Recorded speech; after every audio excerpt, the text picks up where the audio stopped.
안녕하세요. 30대 꽃다운 나이에 이혼이란 산을 넘은 여성입니다.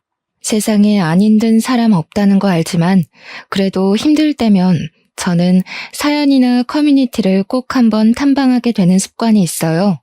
나만 힘든 게 아니라는 걸 확인받고 위로받는 것이 제가 스트레스를 이겨내는 방법이거든요.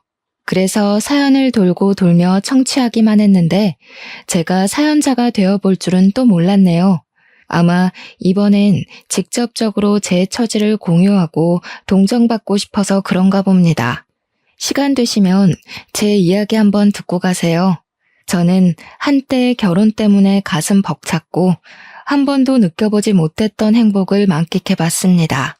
평생 홀로 구질구질하게 살 줄 알았던 저를 제 남편이 구제를 해준 셈이나 다름없었는데요. 당시 제 남편은 S전자 기업 사원이었어요. 저는 그냥 닭발집 장사하는 사람이었고요. 제 가게가 남편 기업 주변에 있다 보니 유독 대기업 사람들이 회식 자리로 많이 찾는 곳이었습니다. 가게 규모는 작은 편이었는데 겨우 5테이블 차면 끝이라서 직원은 한 명만 두고 요리랑 서빙 카운터를 같이 운영했어요. 당시 막 시작한 장사라서 맛 보장이 없었을 텐데 유독 제 솜씨가 맛있다며 자주 찾아오는 손님이 있었습니다. 그게 바로 제 남편이었고 남편이 단골로 제 가게를 찾아주는 덕에 굳이 노력하지 않아도 저희는 안면 트고 인사 정도는 나눌 수 있는 사이가 될 수 있었어요. 남편은 제게 가끔씩 유치한 기념일 선물도 주었습니다. 거창한 건 아니었고 어린 애들이나 챙기는 화이트데이 같은 거 있잖아요. 회사에서 많이 받았다면서 예쁘게 포장된 사탕이나 초콜릿, 빼빼로 같은 걸 꼭 제게 주곤 했어요. 그날마다 회식을 오기도 했고요. 젊어 보여서 몰랐는데 남편은 부서에서 팀장직을 맡고 있는 유능한 사원이라고 하더라고요. 그건 남편이랑 같이 온 동료분들이 남편을 치켜 세워주며 저한테 자랑해줘서 알게 된 사실입니다. 솔직히 자기 일 열심히 하고 전문적인 사람 보면 매력적이지 않습니까? 게다가 남편이 저를 다정하게 챙겨주기까지 했으니 제 마음이 흔들렸던 건 사실이에요. 그렇다고 티를 내진 못했어요. 남편은 말 그대로 대기업 팀장이고 저는 닭발집 사장인걸요. 제 눈에 훌륭해 보였던 남편은 남편 수준에 맞는 여자와 잘 어울린다고 생각했기 때문에 감히 제가 넘볼산은 아니라고 생각했습니다. 그렇게 저 혼자 남편으로부터 마음의 선을 단단히 긋고 지냈는데 어쩌다가 남편과 결혼까지 하게 된 줄 아시나요? 바로 생각지도 못한 저희 아르바이트생 때문이었습니다. 저랑 같이 일했던 아르바이트생이 한날 돈을 들고 튀어버렸지 뭐예요. 그 아르바이트생은 집안이 가난해서 대학교도 못 가고 아르바이트만 빙빙 도는 친구였는데 군대를 다녀오고 스펙도 없는 상황에서 장사 아르바이트만 뛰며 열심히 살던 친구였어요. 부모님도 돌아가시고 없다고 하더라고요. 처음 그 사정을 들었는데 힘겹게 사는 청년을 보니까 그저 각박하기만 한 세상인 것 같아 어른인 제가 대신 미안해지는 겁니다. 그래서 제가 아르바이트생으로 받아주었어요. 야간 수당에다 주말 수당까지 뭐 하나 빼먹지 않고 챙겨줄 수 있는 돈은 착실하게 챙겨주었습니다. 그 친구도 그만큼 손님에게 깍듯하고 제게도 싹싹하게 잘해주더라고요. 그렇게 이모 조카 사이처럼 6개월간 믿고 같이 일했어요. 그런데 남편이 있던 그날 갑자기 돈통에 돈을 들고 튀어버린 거 아니겠습니까? 절대 그럴 아이가 아닌데. 근데 신기했던 건 남편이 하필 그 녀석을 눈여겨보고 있었나 보더라고요. 제가 알아채기도 전에 남편이 먼저 가게를 뛰쳐나갔고 저는 남편 동료들에게 사정을 들어서 뒤늦게 쫓아나갔습니다. 얼마 안 간 지점에서 남편이 그 친구를 힘으로 우악스럽게 결박하고 있더라고요. 남편은 그 친구 욕을 서슴지 않으면서 이런 애들 그냥 봐주면 다음에 똑같은 짓 또 한다며 경찰로 끌고 가려고 했는데 그 순간 저는 그 친구가 울고 있는 걸 보았습니다. 사정이 있어 보였어요. 그래서 제가 되레 남편을 진정시키며 난 괜찮다고 그 친구를 풀어달라 했습니다. 남편은 제 뜻을 이해 못했지만 제 뜻에 따라주었어요. 지금 생각해보니 아마 저를 좋아하고 있던 터라 그랬던 것 같네요. 남편이 손을 놓자마자 그 친구는 우리한테 고맙단 인사도 안 하고 도망을 쳤습니다. 그러자 남편은 또 자기 일처럼 그 친구를 향해 화를 내줬는데 남편은 저더러 그 친구 월급 아직 못 준 거 있으면 절대 주지 말라고 조언까지 했습니다. 당시에는 남편의 그런 마음이 저를 과도하게 걱정해주는 것 같아 얼마나 고마웠는지 몰라요. 남의 일을 그렇게 신경 써주기가 쉽지 않잖아요. 콩깍지가 단단히 쓰였는지 남편이 좀 귀여워 보이기까지 하더라고요. 물론 남편의 감사한 당부를 지켜주진 못했어요. 급여 날에 아르바이트생 통장으로 돈을 입금해 줬거든요. 어쨌든 남편에게 감사해서 그날 남편 술자리는 제가 공짜로 해줬고 싸줬어요. 서비스도 내주었고요. 자리가 파했을 때 남편이 끝까지 돈을 주려 했지만 제가 절대 받지 않았는데요. 그러자 남편이 제게 그런 밥을 살 수 있도록 시간을 내달라고 하는 겁니다. 그때부터 저랑 남편의 마음이 같다는 걸 알게 되었고 저희의 인연이 시작되었습니다. 저희는 남편의 청혼으로 만난 지 1년 만에 결혼을 약속하게 됐어요. 근데 제가 청혼을 한 번에 허락한 건 아닙니다. 남편보다 들어오는 수익이 부족했던 저는 모은 돈도 별로 없었어요. 결혼은 같이 하는 거지 누구 하나가 손해보고 시작하면 안 되는 거잖아요. 그래서 청혼을 거절했고 남편에게 돈 좀 모으면 하자고 조심스레 말했습니다. 설마 내가 자기 사정 모르고 프로포즈 했을 것 같아? 내가 다 준비돼 있으니까 그냥 몸만 오라는데도. 정 마음이 안 좋으면 결혼하고 나한테 더 잘해주면 되지. 남편의 결혼하고자 하는 고집은 생각보다 강했습니다. 자기는 결혼에 환상이 있다면서 결혼하고 싶은 여자가 생겼고 서로 마음도 확인했는데 왜 돈 때문에 목표를 미뤄야 하는 건지 이해할 수 없다고 했어요. 제가 미안해서 그러는 거라고 하면 남편은 당연히 미안해할 필요 없다고 받아칠 뿐이었습니다. 할 수 없이 저는 남편의 성의를 받기로 했어요. 그렇다고 진짜 몸만 맡길 생각은 없었기에 결혼하고 생활비만큼은 제가 알아서 해보겠다고 제 나름 남편의 성의에 대해 표시를 했어요. 그렇게 앞으로 행복한 미래만 꿈꿀 거라 생각했던 저의 결혼은 생각보다 첫 고비가 빨리 찾아왔습니다. 남편이 갑자기 해고를 당한 거예요. 이제 식구가 된 마당에 얼마나 충격적인 소식입니까? 근데 또 해고는 예민한 문제라서 막 물어볼 수 없잖아요. 그래서 최대한 남편 아픈 곳은 안 건드리게 조심스레 물어봤거든요. 남편이 난처해하면서 말해줬는데 이유가 음주운전 때문이라네요. 해고 이유를 듣는 순간 맥이 탁 풀려버리더라고요. 회사에 막중한 피해를 입혔다든지 상사랑 무슨 갈등이 있었다든지 남편에게 상당히 속상한 이유일 줄 알았는데 음주운전이라니. 남편 말로는 한 잔만 마셔서 괜찮을 줄 알았대요. 근데 재수없게 음주 단속에 걸렸고 심지어 측정 거부하다가 경찰이랑 실랑이까지 벌였다고 하는 거 아닙니까? 그래서 해고를 당했다고 했어요. 남편이 100번 1000번 잘못한 일이고 저도 그 소리 듣고 남편을 많이 나무랐습니다. 그런데 한편으로는 음주운전이 잘못인 거 아는데 힘들게 입사한 대기업에서 음주운전 한 번 했다고 막 해고를 시켜버리는 건지 순응하기가 싫더라고요. 저도 당시엔 심장이 벌렁거려 그런 아니란 생각을 했던 것 같습니다. 어처구니 없는 일은 이뿐만이 아니었어요. 남편이 주로 우편물 오면 확인을 하고 버릴 건 버리고 했기 때문에 저는 우편물을 일체 신경 쓰지 않았어요. 제가 신용카드를 쓰는 것도 아니고 딱히 제 앞으로 올 만한 건 없었거든요. 그래서 그동안 몰랐는데 남편이 늦잠을 자던 날 저는 출근 준비를 하던 시간이었거든요. 주방을 들락날락 하는데 식탁 밑에 우편물 하나가 떨어져 있더라고요. 보니까 건강보험 자격에 관한 내용이었습니다. 남편이 제 밑으로 건강보험이 이전됐더라고요. 그건 일을 그만뒀을 때 오는 거잖아요. 남편이 해고당해서 일을 안 하고 있으니 건강보험이 내 밑으로 들어오겠다 생각은 했었어요. 근데 문제는 날짜라는 겁니다. 날짜가 남편이 해고된 날의 일자가 아니었어요. 남편의 보험 자격 상실 시기가 우리 결혼식 날짜보다 일주일 전으로 기재되어 있더라고요. 이게 어떻게 된 사실인가 싶어서 늦잠 자는 남편을 깨워 추궁을 했어요.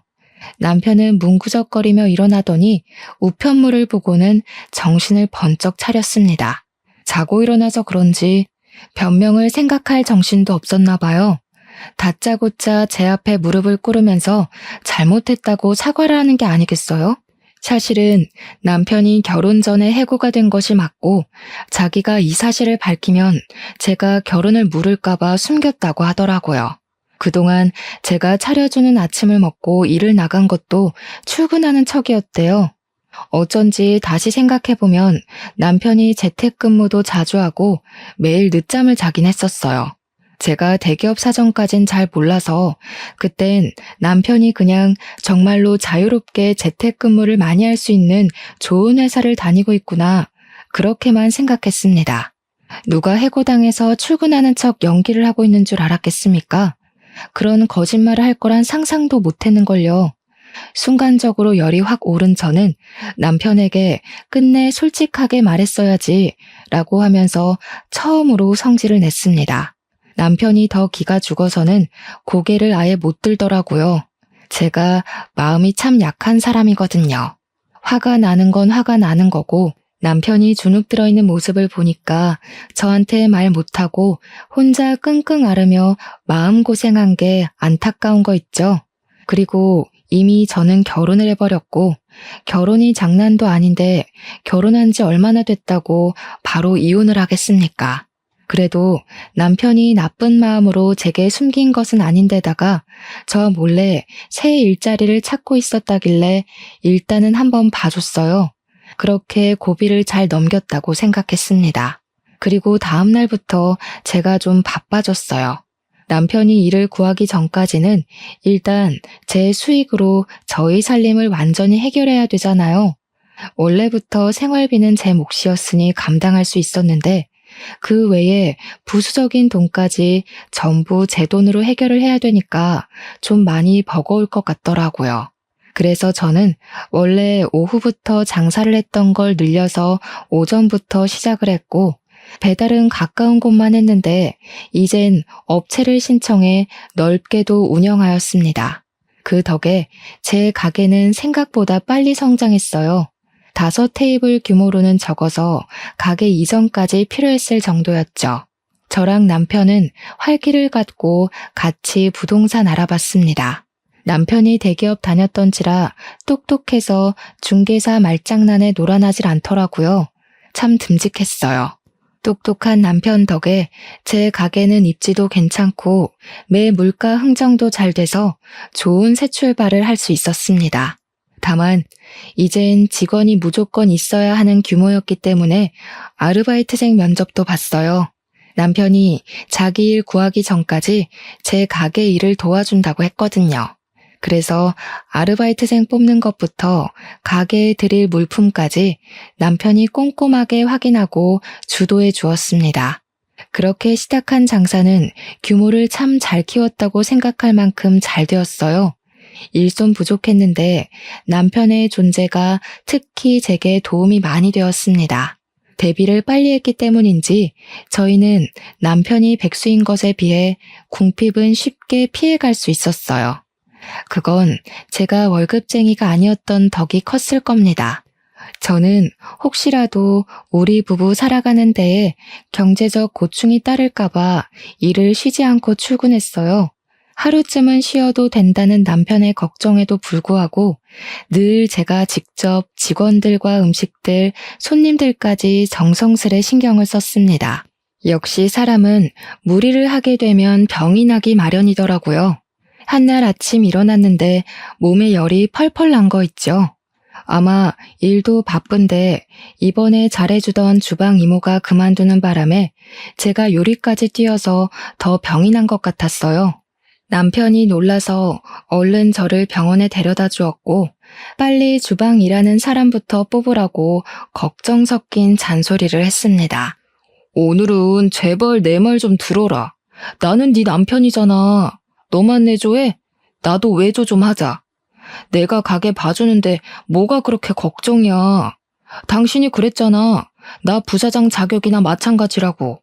오늘은 무조건 집에서 쉬어. 그래야 앞으로 또 힘내서 일하지. 남편 말이 맞다고 생각했어요. 앞으로를 위해서 굳이 아픈 몸까지 이끌고 나가 저를 혹사시킬 필요는 없다고 봤습니다. 또 부부가 왜 부부겠습니까? 서로 돕고 기대라고 만들어진 관계가 아닙니까? 그렇게 저는 남편 존재의 소중함을 느끼며 그날 하루는 남편에게 가게를 맡겼습니다. 덕분에 오랜만에 쉬었던 저는 고작 하루 쉬었을 뿐인데 배터리가 충전된 느낌이었어요. 출근하면 힘든 건 마찬가지였지만 그래도 다시 기운내서 일할 수 있었습니다. 다 남편 덕분이라고 생각했어요. 그날 고생한 남편을 위해서 제가 지갑도 하나 사주었습니다. 그런데 남편이 제 선물을 받고도 좀 떨떠름해 하더라고요.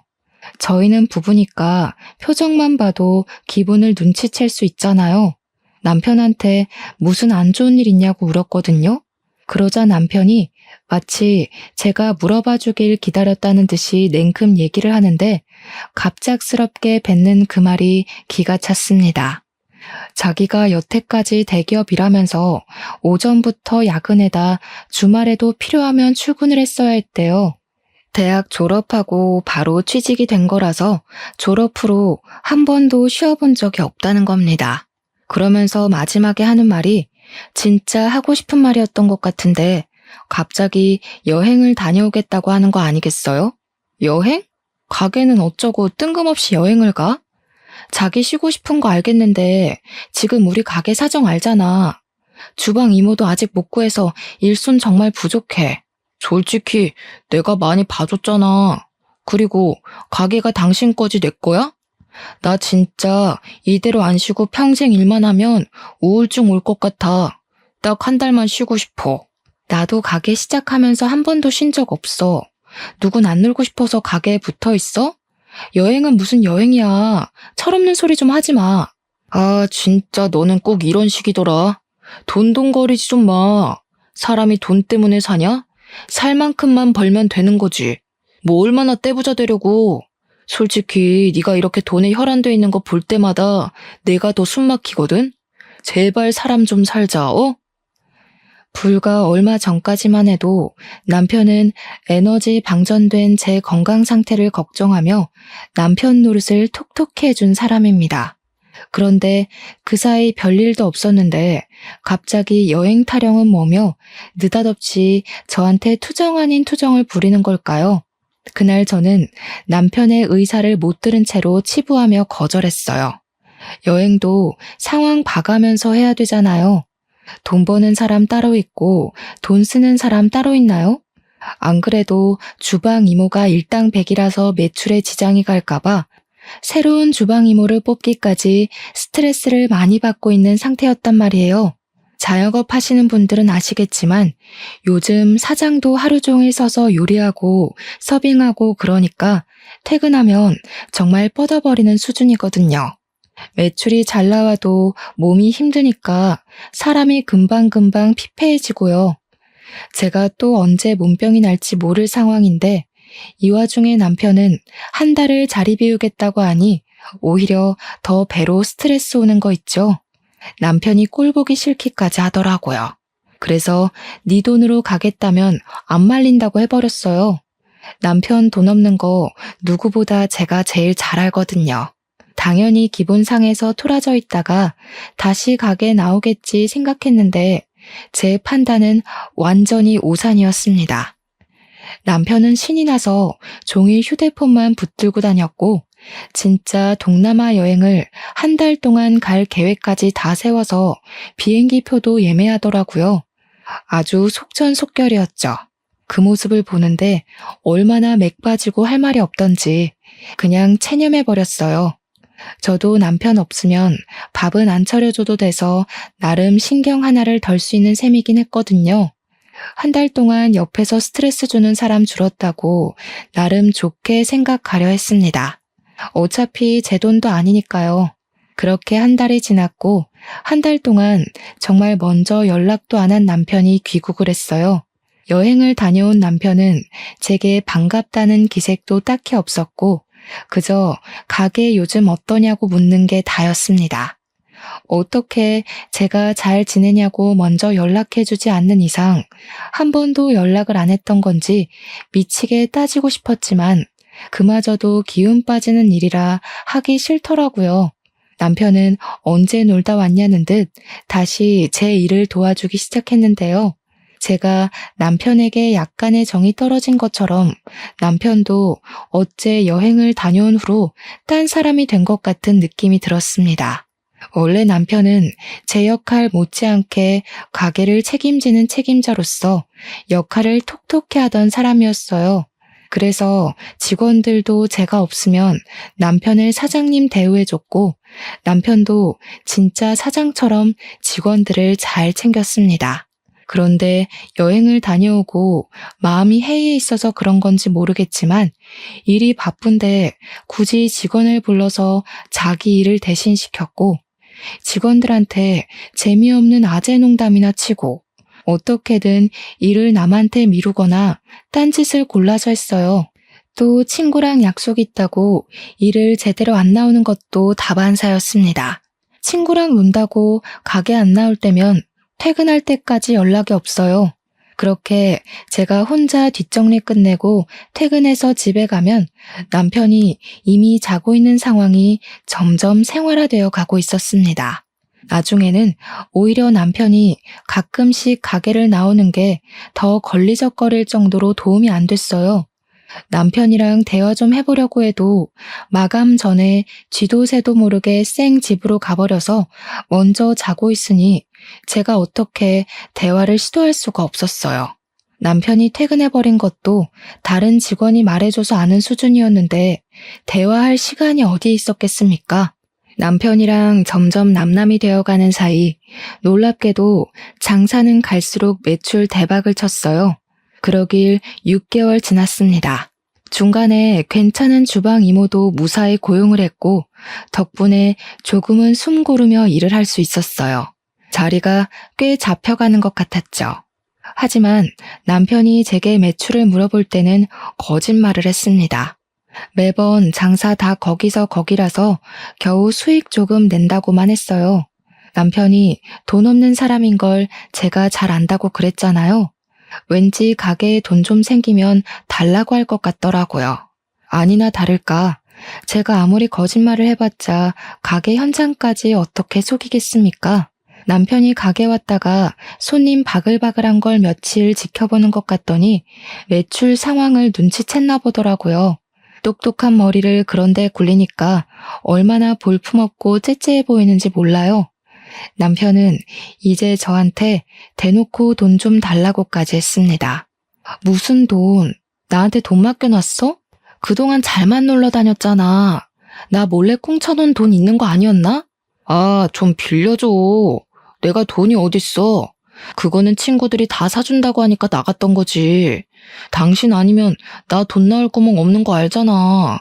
그래도 내가 엄연히 대기업 다녔던 사람인데 돈 한 푼 없어서 친구들한테 얻어먹기만 하는 거 얼마나 쪽팔린지 아냐? 그러니까 지금 놀려고 돈 달라는 거잖아. 노는 게 아니면 일도 안 하면서 무슨 돈이 왜 필요한데? 와, 어이없네. 지금 나 백수라고 무시하냐? 대기업은 아무나 들어가는 줄 알아? 원서 넣으면 바로 합격인 줄 아냐고.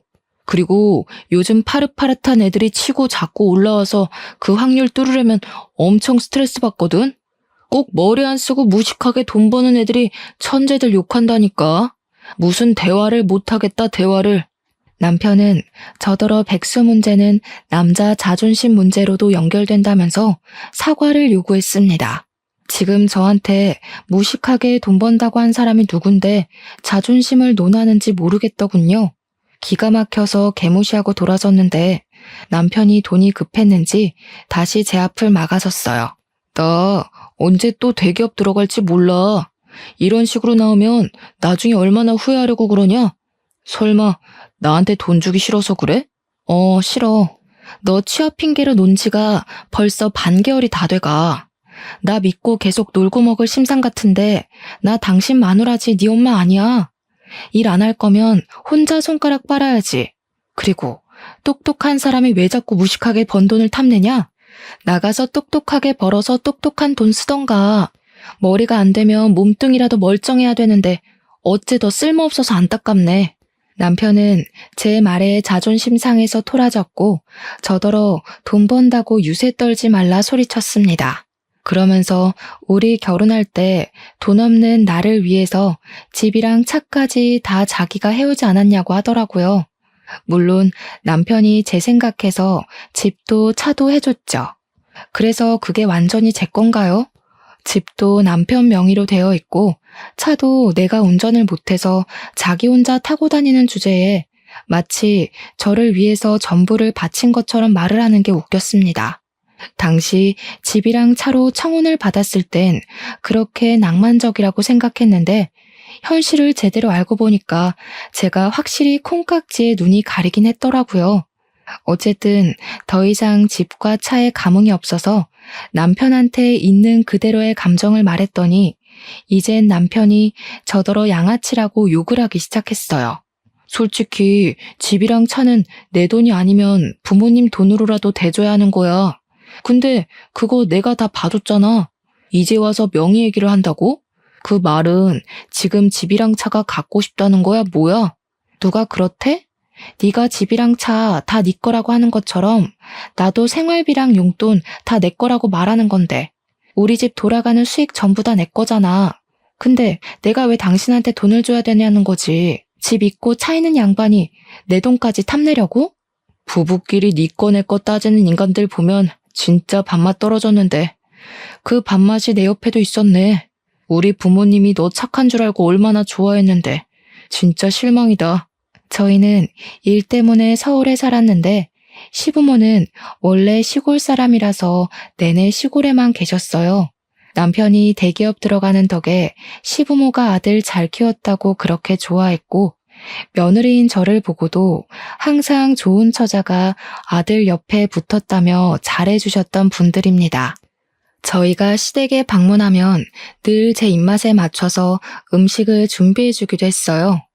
그래서 저도 시부모가 좋아서 참 잘 따랐고 명절마다 늘 시댁에 먼저 들려 인사한 뒤 친정을 내려갔습니다. 시댁에 드린 용돈도 친정에 주는 만큼 제가 항상 따로 챙겨줬어요.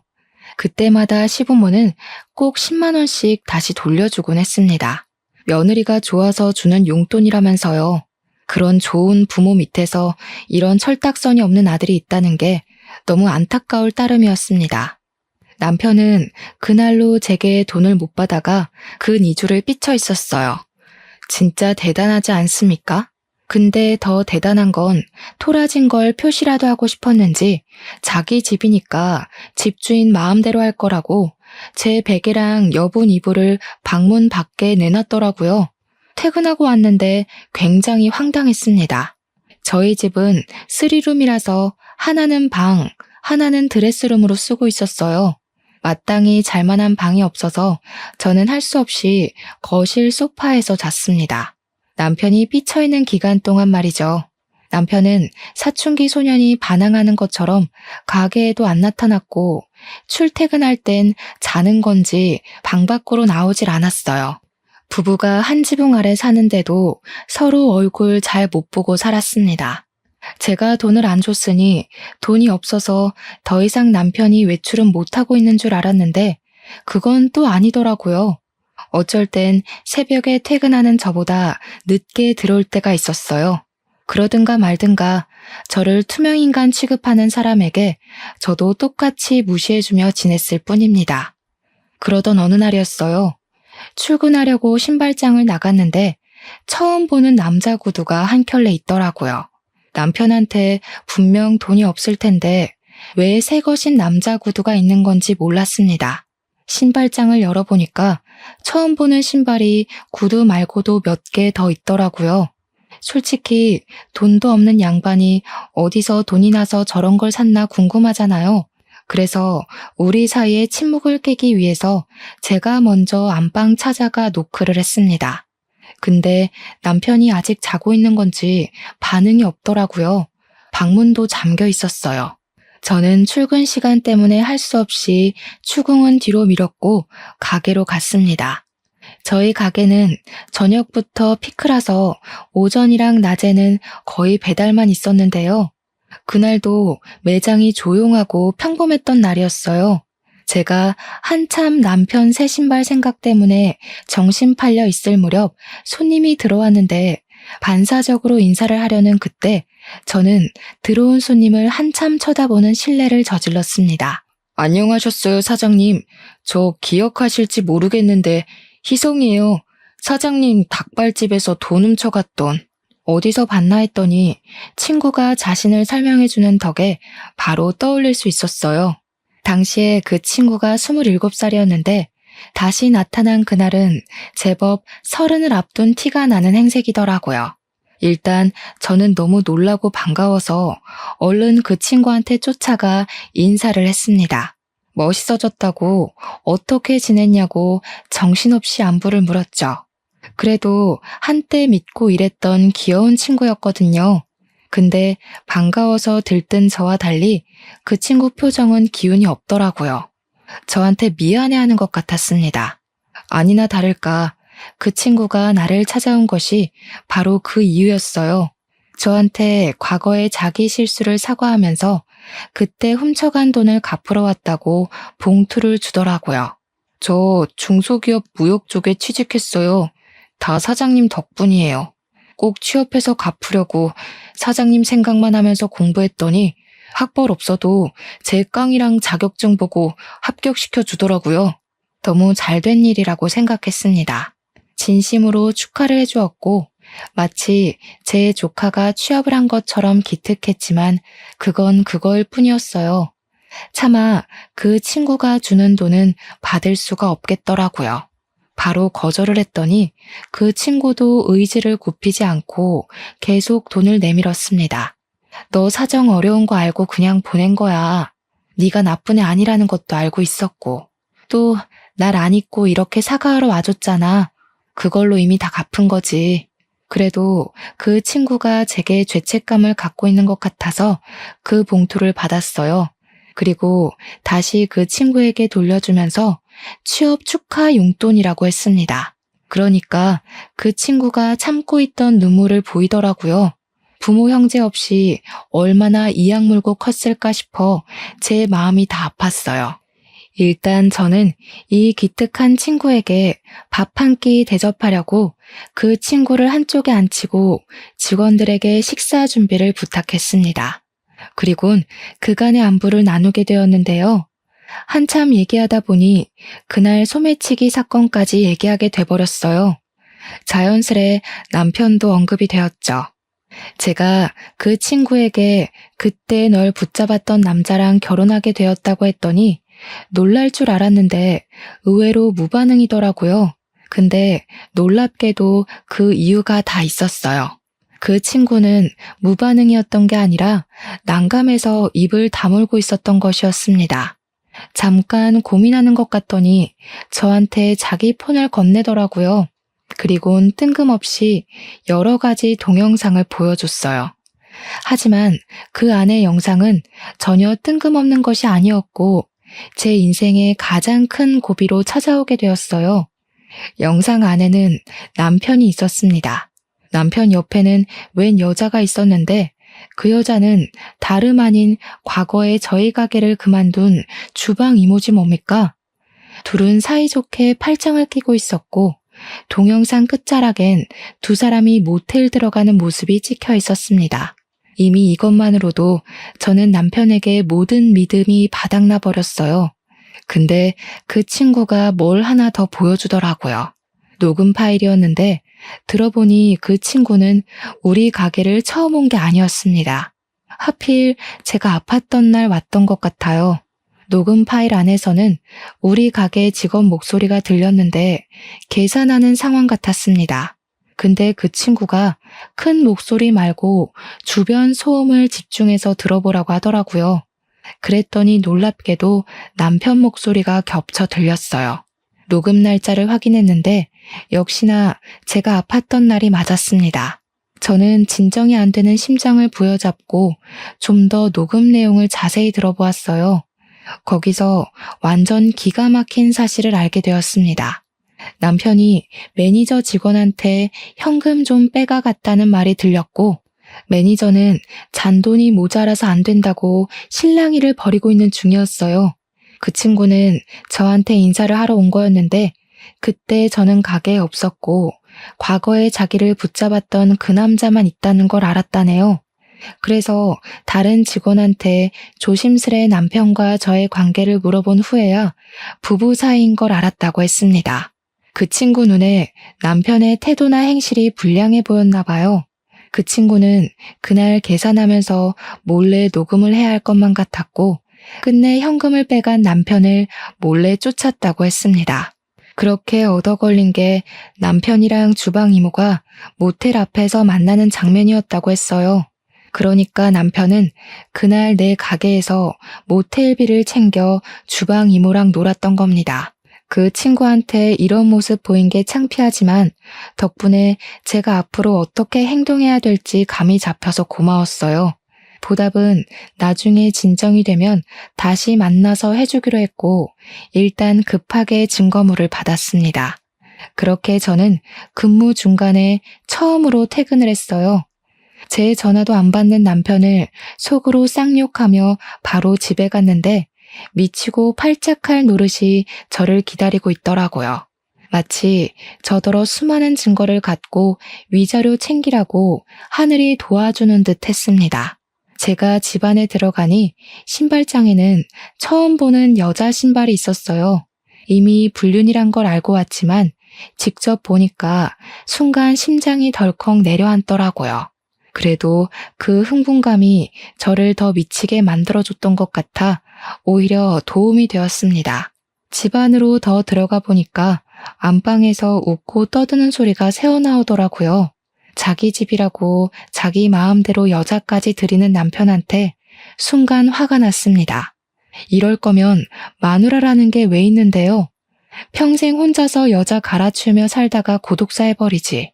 제 눈에 잡힌 이상 저는 일단 그들과 곱게 마주보고 대화하기 싫었습니다. 어떻게든 눈물을 쏙 빼놓고 싶어서 서둘러 주위를 둘러봤고 신발장에 소화기를 발견했어요. 핀을 빼고서 소화기를 들고 가 방문을 열었죠. 둘이 침대 위에서 나란히 누워 휴대폰으로 놀고 있길래 그대로 가서 소화기를 분사해줬습니다. 허우적거리는 둘을 쫓아다니면서 가루범벅으로 만들어버렸어요. 소화기를 난생 처음 써봤는데 그런 식으로 쓰게 될 줄은 상상도 못했네요. 소화기가 또 거의 새 거였던지라 분사력도 좋더라고요. 제가 정신 나간 사람처럼 멈출 생각을 안 했더니 나중에는 보이지도 않는 곳에서 남편이 콜록거리며 쌍욕을 하기 시작했어요. 아씨, 내 눈! 야, 어딨어? 너 오늘 내 손에 죽을 줄 알아. 정신이 나가도 정도껏 나가야지. 뭐 하는 짓이야? 내 돈 훔쳐서 모텔 가는 너만큼 정신 나갔을까? 아무리 바람 피우고 싶어도 그렇지. 어쩜 저렇게 수준 떨어지는 사람을 골랐대? 애 딸린 아줌마가 취향이었니? 그 주방 이모한테는 아들이 하나 있어요. 중학생인가 고등학생이었을 겁니다. 그래서 그 이모 나이가 꽤 많았다는 거예요. 남편보다 무려 10살이나 더 들었죠. 무슨 조합인지는 모르겠던 저는 단지 기가 차서 둘 낯짝을 다시 보기 위해 베란다에 있는 호수를 끌어왔습니다. 둘의 형상이 비치는 곳으로 분사를 했어요. 그랬더니 또 한 번 고함 소리가 온 방안을 휘저었고 둘은 물이 오는 방향을 겨우 찾아서 방 밖을 빠져나갔습니다. 소화기 가루와 물이 섞여 끈적끈적하게 젖은 꼴들이 웃기더라고요.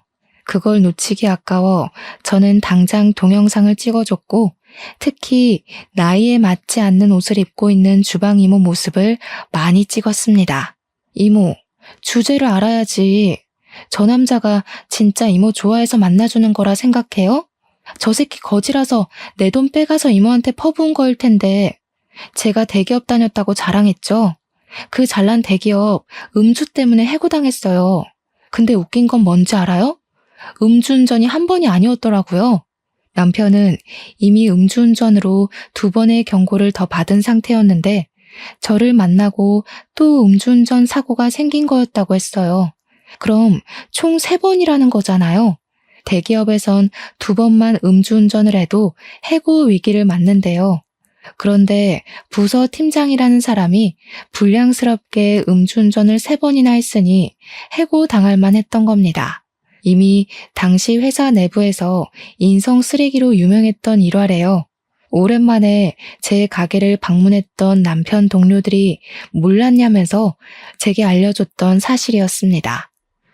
뭔 상관이야.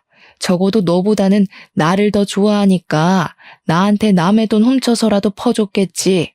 세상 참 긍정적으로 살아서 좋겠어요. 아들한테 큰 도움이 될 것 같네요. 이런 천박한 짓 하고도 아들한테 평생 숨길 수 있을 거라 생각한 건 아니죠? 앞으로 아들은 어쩌나? 엄마 때문에 학교 힘들게 다니겠네. 저는 동영상을 끊고 남편한테 이혼 소송하겠다 통보도 해줬습니다. 너한테 겨우 있는 집이랑 차? 그거 내 거 만들어줘서 고마워. 위조를 받아서 내가 더 좋은 집이랑 좋은 차 살게. 그래도 네 덕분에 나 면허 따겠다. 땡큐. 남편은 얼굴에 이물질을 닦아내면서도 제 말을 듣긴 한 건지 순간 저를 향해 손에 집히는 대로 물건을 던지기 시작했어요. 다행히도 눈에 뵈는 게 없어서 그런지 아직도 기침을 하면서 조준을 잘 못하더라고요. 야, 그럼 내가 일해줬던 돈이라도 내놔. 떼먹으면 마누라고 보고 바로 노동청에 신고할 거야. 저런 머저리 같은 게 뭐 훌륭해 보인다고 좋아했는지 모르겠다. 대기업 다녔다는 사람이 가족 사업엔 근로신고 안 되는 것도 몰랐냐? 근로기준법에도 있다이 무시가. 그러니까 네가 술 먹고 해고나 되는 거야. 남편이 화가 나서 무작정 저한테 달려들려고 했는데 자기 발까지 흘러내린 이물질 때문에 혼자 벌러덩 나자빠져 버렸어요. 그건 똑같은 불륜이라고 주방 이모마저 미끄러져 비명 지르고 난리더라고요. 제가 자기 아들한테 불륜 사실 밝힌다고 하니까 성급하게 저를 덮치려다가 넘어진 거였어요. 주방 이모는 자기가 잘못된 판단을 했단 걸 반성이라고 하는 건지 바로 남편을 버리겠다는 쉰소리까지 해댔는데요. 내가 미안해. 제발 우리 아들한테만 말하지 마. 내가 뭐든 다 할게. 네가 시키는 거면 개똥도 퍼먹을 수 있어. 그러니까 제발 우리 아들한테만 비밀로 해줘. 다시는 네 남편 앞에 안 나타낼 테니까. 부탁이야. 내가 일도 잘해줬었잖아. 우리 집 반찬도 많이 챙겨줬고. 그러니까요. 왜 멍청한 짓을 해서 아들 보기 쪽팔린 짓을 하세요? 그래도 혹시 알아요? 그렇게 절절한 마인드로 아들한테 잘 빌어보면 아들이 눈 감아줄 수도 있잖아요. 진짜 그 정도는 빌어야 천륜 안 끊길 거예요. 그렇게 저는 신혼집 같지도 않은 구렁텅이를 빠져나왔습니다. 동네방네 소문나라고 문까지 열어놓고 나와버렸어요. 그렇잖아도 고맙게 남편이랑 상간녀 둘이서 소리를 고래고래 질러주더라고요. 그렇게 상간녀 소송과 이혼 소송한 걸로 저는 위자료를 받았고 남편은 정말 가진 돈이 없어서 빈털터리가 된 듯했어요. 뭔 상관인가요? 저는 그저 오래간만에 여유가 생겨 친정 부모님에게도 용돈 주고 저 개인적으로 원했던 구조물의 집도 사고 또 진짜로 면허까지 땄습니다. 의지가 될 줄 알았던 남편이 하나 없어졌을 뿐인데 세상 만물들이 다 아름다워 보였어요. 한참 제 시끄럽던 삶도 안정이 돼가고 가게도 제법 유명세를 치렀을 때쯤 상간녀랑 친했던 다른 주방 이모가 슬쩍 상간녀 소식을 말해줬는데요. 상간녀 아들이 지금 사춘기라서 생각보다 더 피 튀기는 싸움 중이라네요. 현재 아들이 성인 되면 자기 엄마 버릴 거라고 난리라 하더라고요. 상간녀가 돈도 없어서 위자료 때문에 집까지 팔고 아들을 강제 전학까지 가게 했으니 아들 입장에선 엄마가 얼마나 창피하고 미웠겠습니까? 다 자기 업보겠죠. 남편은 더 이상 집도 없고 돈도 없으니까 본가에 내려가 지내는 것 같았어요. 남편이랑 이혼하면서 유일하게 걸렸던 존재가 바로 시부모였는데 아무리 밉상인 남자였다지만 그래도 그 자식 부모만큼은 제게 좋은 사람들이었거든요. 그래서 저는 시부모에게 솔직하게 제 상황을 얘기했었고 이런 꼴 보이게 되어 죄송하다는 말만 전한 채 연락을 끊었습니다. 답장은 제가 일부러 받지 않았어요. 전화라도 올까봐 수신 차단도 해버렸죠. 좋은 사람일수록 작별은 깔끔하게 해야 된다고 생각했기에 제 인사만 전할 수밖에 없었습니다. 참, 그리고 이혼 소송 과정에서 알게 된 사실인데 남편이 해외여행 갔던 거 있잖아요. 주방 이모랑 간 거라네요. 남편이 그때부터 변한 것 같았는데 차마 불륜까진 눈치 못 챘다는 게 억울하더라고요. 지난날 후회해서 뭐 하겠습니까? 역경을 디딘 제가 무너지지 않은 걸로 잘 해결됐다고 봐야죠. 잘못 저지른 사람들이 되레 잘 살면 세상이 너무 재수없을 거잖아요. 결국 정의와 진실이 승리한다는 걸 크게 깨우쳤던 경험이었습니다. 앞으로는 이곳에 사연을 올릴 일 안 생겼으면 좋겠네요. 긴 사연 들어주시느라 고생하셨습니다. 감사합니다.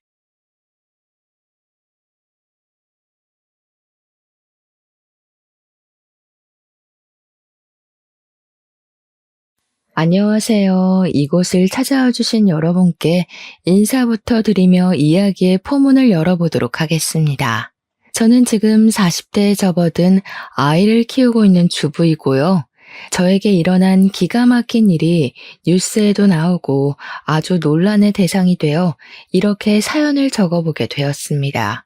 제가 누구인지 알아보시는 분들도 계실 것 같은 마음에 제 신상이 드러나지 않도록 조금 각색을 한 부분이 있다는 걸 미리 알려드리겠습니다.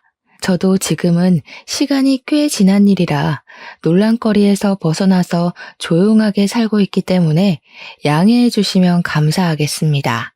지금부터 제가 겪은 그 말도 안 되는 이야기를 시작해 보도록 하겠습니다. 저는 결혼을 한 이후에 시부모님과는 그럭저럭 괜찮은 관계를 유지하면서 평범한 일상을 보내고 있었는데 미꾸라지 한 마리 때문에 시댁이랑 발길을 완전히 끊게 되었습니다. 그 미꾸라지가 누구일지 대충 짐작은 가실 거라 생각하는데요. 바로 도련님과 결혼한 손아래 동서랍니다. 우리 남편이 시댁의 장남이고 제가 맏며느리로 시집을 오게 되었고요. 남편에게는 하나뿐인 남동생이 있었습니다. 저희가 결혼을 할 당시만 하더라도 도련님이 결혼하기 전이라 도련님과도 꽤 시간을 많이 보낼 수 있었고 그만큼 도련님이랑도 친한 사이를 유지하고 있었습니다. 한마디로 시댁 생활에 크게 불편함이 없을 정도로 그럭저럭 잘 지내고 있었단 소리죠. 몇 번 안 되긴 하지만 주말에 도련님과 시부모님을 모시고 근처로 나가서 시간을 보내기도 하고 딱 한 번 가족 여행을 다녀오기도 했었고요. 별다를 것 없는 생활에 큰 파동이 생기게 된 것은 저희가 결혼을 하고 나서 1년 뒤에 도련님이 결혼을 하게 된 이후에 벌어지게 되었습니다. 그때로 돌아간다면 도련님을 붙잡고 결혼을 말리고 싶은 마음이 아주 굴뚝 같습니다. 그때부터 저의 빌어먹을 운명이 시작되었거든요. 저의 성격에 대해 조금만 이야기를 해보자면 제가 할 일을 아주 똑부러지게 해내는 만큼 말이 많이 없는 묵묵한 스타일입니다. 그러니까 시댁에서는 결혼 초에 저에게 조금 서운하셨던 부분이 있었나 보더라고요. 살갑게 구는 성격은 아니었으니까요. 시모는 저에게 다른 집 며느리들은 하루에 한 번 전화해서 애교도 부리고 맛있는 거 사 먹으러 가자고 한단다 하시면서 말을 하시곤 했었습니다. 근데 저는 그냥 한 귀로 듣고 한 귀로 흘렸죠. 그게 저한테 그렇게 해달라고 요구를 하시는 건지 모르고 그냥 그런가 보다 했거든요. 그냥 시어머니한테 아 진짜요? 어떻게 하루에 한 번씩 전화를 한대요? 와 시간이 되게 많은가 보다 하면서 넘겼습니다. 시부모 입장에서는 제 말이 그냥 별거 없는 대꾸였지만 본인들에게 전화를 하는 게 상당히 피곤한 일이라고 생각하는구나 하는 오해가 쌓이게 된 것입니다. 하나둘 쌓이기 시작하면서 점점 골이 깊어지고 있었는데 둘 다 내색을 하지 않아서 쌓이기만 하고 풀진 못했던 것입니다. 하루는 제가 저희 집 배수관이 막힌 건지 물이 내려가는 게 영 시원치 않아서 시모에게 이야기를 했더니 저에게 뚫어주는 가루가 있다고 사다가 뿌려놓으라고 하더라고요. 그래서 그냥 아무 생각 없이 남편 올 때 마트 들러서 사오라고 해야겠다. 빨리 뚫어놔야 속이 시원할 것 같다 하면서 대꾸를 했습니다. 그러니까 시모가 저에게 화들짝 놀란 목소리로 그걸 왜 자기 아들을 시키냐고 되묻더라고요. 저는 뭐가 문제인가 싶어서 뭐가 잘못된 거냐, 남편이 가면 안 되는 이유가 있는 거냐고 하니까 시모가 당황해하는 거예요. 아니 그거 가루만 뿌리면 끝인 건데 굳이 그거를 퇴근해서 녹초가 된 우리 아들을 시켜 먹으려고? 저는 어차피 남편이 퇴근하는 길에 마트가 있으니까 잠깐 들러서 사오는 게 뭐가 문제냐?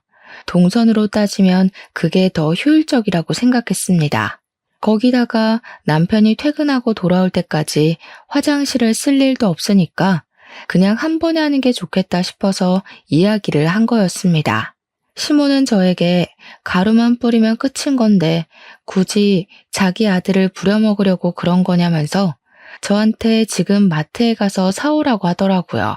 일을 뭐하러 두 번을 해야 하는 건지 남편이 퇴근길에 사오면 한 번에 싹 가능한 일인데요.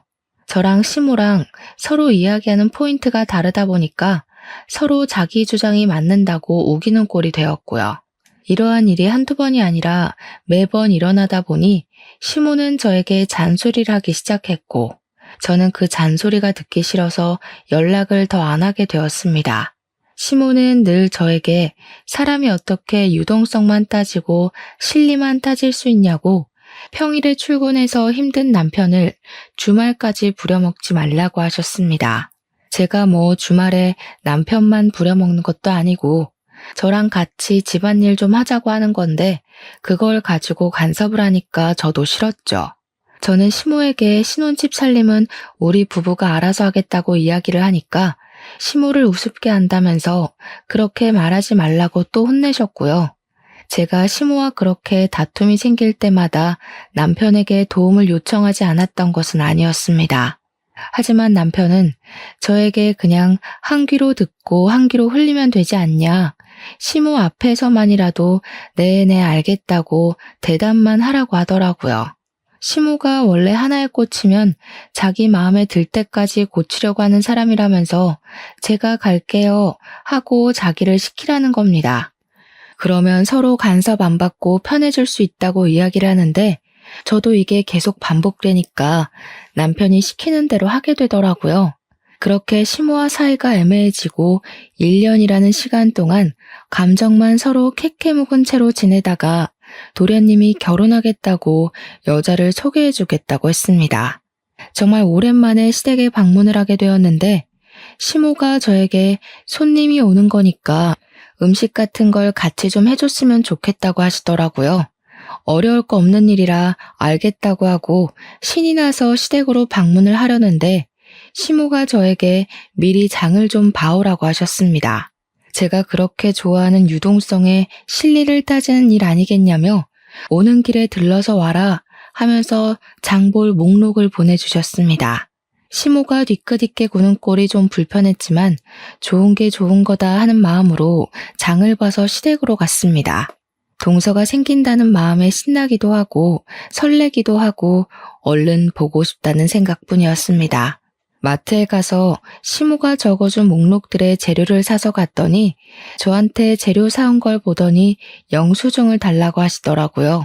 저는 장본값을 돌려주시려고 하시나 보다 하고 영수증을 드렸는데 막 꼼꼼하게 보시더니 아이고 이거는 시장이 싼데 하시는 거예요. 저는 순간 제가 뭘 잘못 들은 건가 싶었습니다. 제가 어리둥절해 있는 상황에도 시모가 혀를 끌끌 찼어요. 설탕은 뭘 이렇게 큰 걸로 사왔냐? 허브솔트는 또 뭐냐? 이런 건 필요 없는데 이러면서 시모가 돈을 줄 것도 아니면서 꼬투리를 잡더라고요. 저도 그냥 듣고 있기 싫어서 시모한테 남으면 제가 가져갈게요 했습니다. 그랬더니 시모가 뭘 가져가냐고 남으면 집에서 두고두고 쓰면 된다고 하시대요. 아니 뭐 어쩌라는 건지 한숨이 절로 나오더라고요. 도련님이 7시쯤 온다고 약속을 잡아놨던 터라 5시부터 준비를 하고 있는데 한 30분쯤 지났나? 도련님이 동서와 함께 집을 방문했습니다. 시모가 놀래서 왜 벌써 왔냐고 아직 아무것도 준비된 것 없다고 하니까 동서가 너무 밝게 어머님 안녕하세요 하고 인사를 하더라고요. 그 인사 톤에서 느껴지는 게 저와는 정반대되는 성격을 가지고 있구나 하는 걸 직감적으로 알게 되었습니다. 그러면서 자기가 좀 도와드릴까 싶어서 일찍 찾아왔다면서 주방은 북적북적한 게 즐겁고 재미있잖아요 하더라고요. 자기가 학교 급식실에서 영양사로 일을 하고 있다면서 요리에는 자신 있다고 옷을 정리하고 주방으로 오는데 시무랑 저랑 둘 다 깜짝 놀랐습니다. 동서의 머리 색깔이 정말 TV에 나오는 아이돌 가수 마냥 핫핑크색으로 염색이 되어 있더라고요. 제가 머리색을 보고 놀란 얼굴을 하니까 동서가 자기가 튀는 걸 좋아해서 매번 이 색으로 염색을 하고 있다고 말을 하더라고요. 학교 급식실에서 일을 하는데 머리색이 그렇게 화려해도 되냐고 물어보니까 오히려 학생들이 좋아한다고 하더라고요. 말없이 요리를 하기 시작했는데 사실 제가 요리를 잘 못하거든요. 칼질에 소질이 없다고 해야 하나 어떻게 썰어도 모양이 안 예쁘게 썰려요. 그런데 동서가 손을 씻고 오더니 자기가 주방에서 쓰는 칼이라면서 조리도구를 촤르르 꺼내더라고요. TV에서 셰프들이 쓰는 듯한 조리기구들이 쫙 시모 주방에 깔리는데 저랑 시모랑 둘 다 눈 휘둥그레지게 떴죠.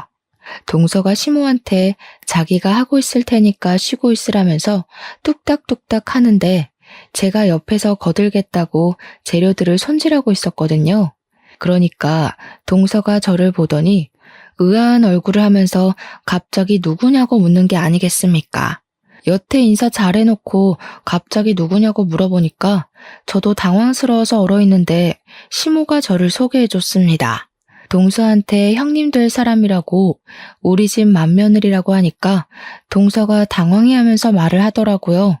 어머, 형님, 몰라봬서 죄송해요. 칼질이 너무 서툴러서 맏며느리실 거란 생각을 못한 거 있죠? 근데 그 말이 교모하게 저를 연맥이는 것 같은 느낌이 들더라고요. 제가 하면서 동서를 바라보는데 저를 보고 너무 환하게 웃는 겁니다. 웃는 얼굴에 침 못 뱉는다고 기분은 나쁜데 화도 못 내고 그거 아시죠? 입 밖으로 꺼내면 좀생이가 되는 것 같고 말을 안 하자니 기분이 꽁해지고요. 아무튼 동서가 요리를 하고 있는 저는 동서가 필요하다는 재료를 찾아서 주고 있는데 계속 저한테 이거 없고 다른 제품은 없어요? 하면서 한숨을 쉬는 거예요. 그럴 때마다 시모가 그거는 저기 찬장에 있다. 그거는 두 번째 사람 열어봐라 하면서 둘이 여기 있네 저기 있네 노닥거리더라고요. 시모가 저한테 핀잔 섞인 목소리로 너는 애가 달라는 거 하나 제대로 못 주냐고 하는데 기가 막혔습니다.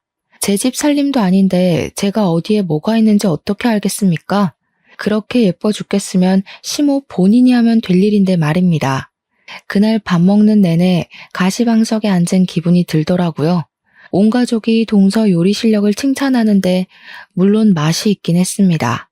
근데 맛있는 건 둘째치고 시모가 자꾸 저하고 비교질을 해대니까 짜증이 나서 밥이 코로 넘어가는지 어디로 넘어가는지 모르겠더라고요. 우리 맏며느리가 음식 솜씨가 없어서 내가 죽어서 제사상이나 제대로 받겠나 했더니만 하면서 말입니다.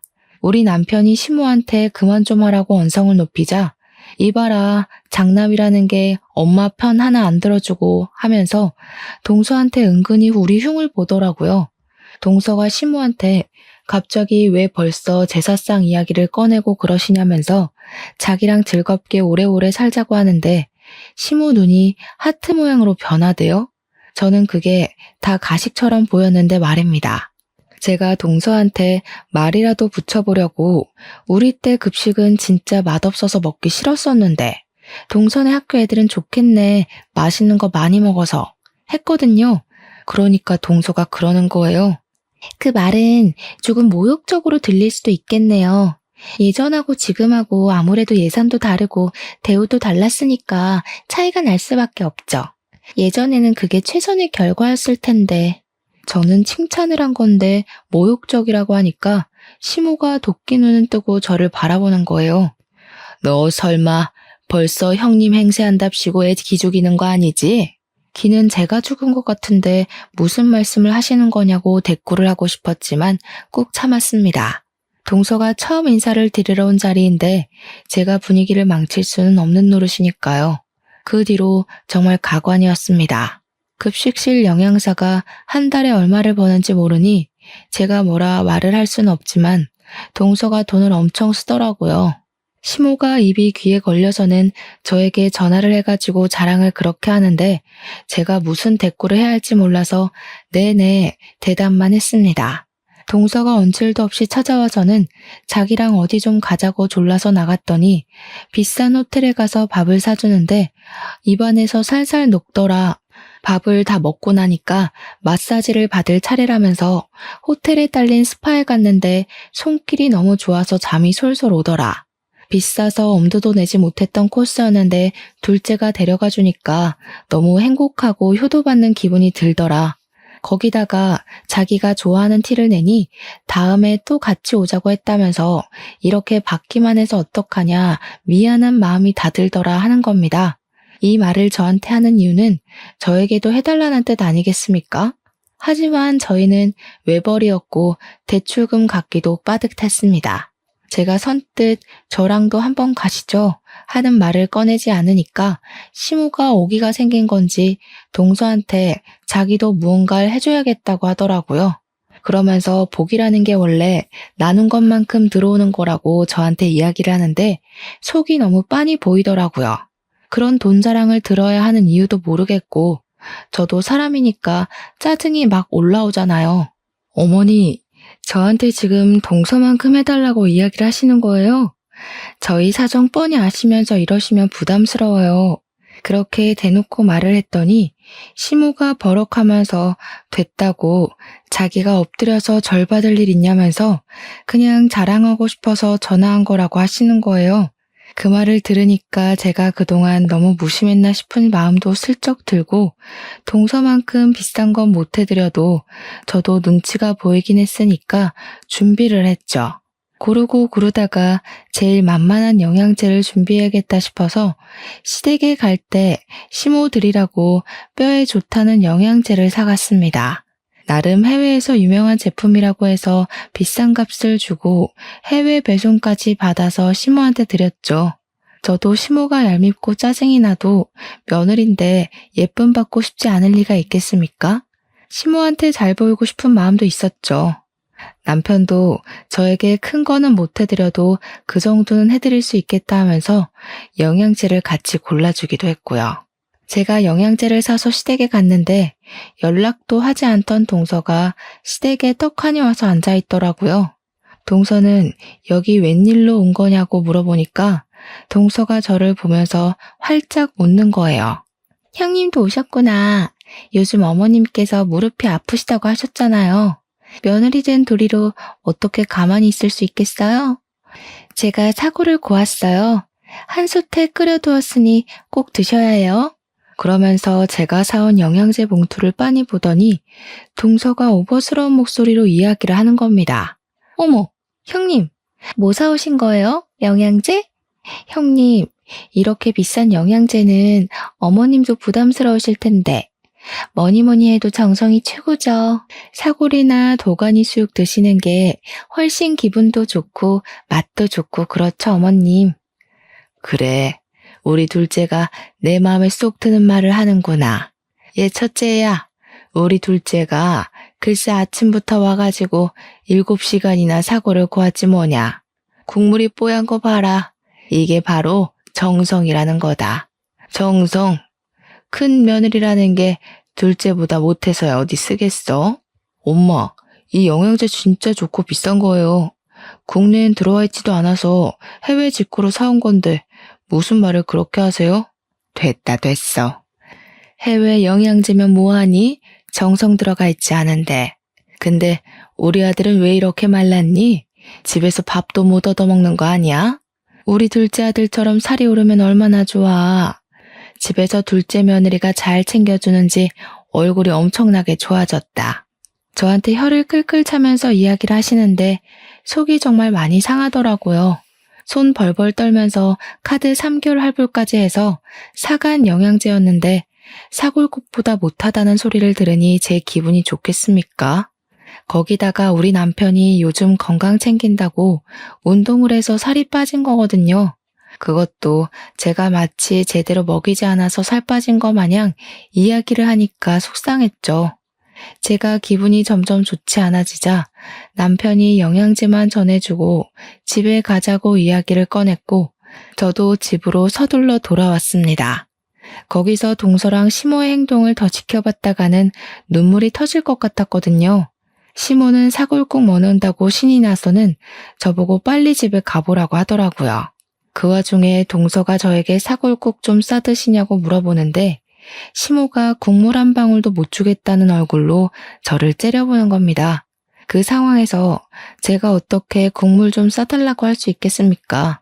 거절하고 집에 와서 남편이랑 맥주 한 캔 하며 이야기를 나누는데 남편도 별 생각과 동일하더라고요.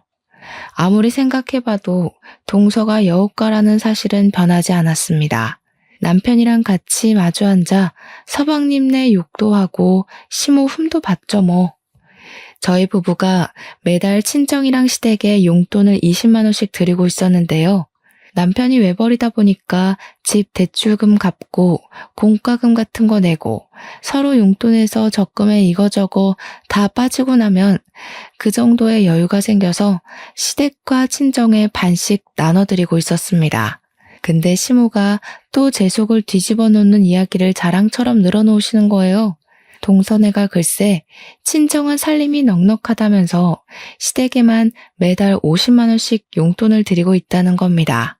저에게 자랑 섞인 핀잔을 주시면서 둘째네는 매달 50만 원씩 준다고 하는데 저희도 저희 사정이라는 게 있잖아요. 너네는 용돈 꼴랑 20만 원 보내면서 생색이란 생색은 다 내지 않았니? 그것도 뭐 여윳돈 전부를 보내는 거다 뭐다 얼마나 비교가 되던지. 그러면서 제가 뭐 아르바이트를 한다 어쩐다 하면서 제가 한 번을 드리자고 이야기한 것도 안 하지 않았냐. 둘째는 자기가 일이 바쁘면 전날 저녁에 와서 재료 손질이라도 하고 가더라. 너는 이 집안에서 하는 게 뭐냐 하면서 화를 내셨습니다. 제사상도 할 말이 많은데요. 제가 안 하겠다고 한 게 아니라 시모가 저 요리 못한다고 안 시키셨던 거였거든요. 동서가 잘하는 건 잘하는 거고 그걸 왜 저랑 비교시를 해가면서 저한테 스트레스를 주시는 건지 도무지 이해를 할 수가 없었습니다. 그러면서 동서가 이번에는 시모에게 가방을 사주고 화장품도 엄청 고가의 브랜드로 전 라인을 맞춰주었대요. 학교 급식실에서 일한다고 해서 부모님 월급이나 받겠나 싶었는데 능력이 있으니까 돈을 많이 받는 것 같다고 하시더라고요.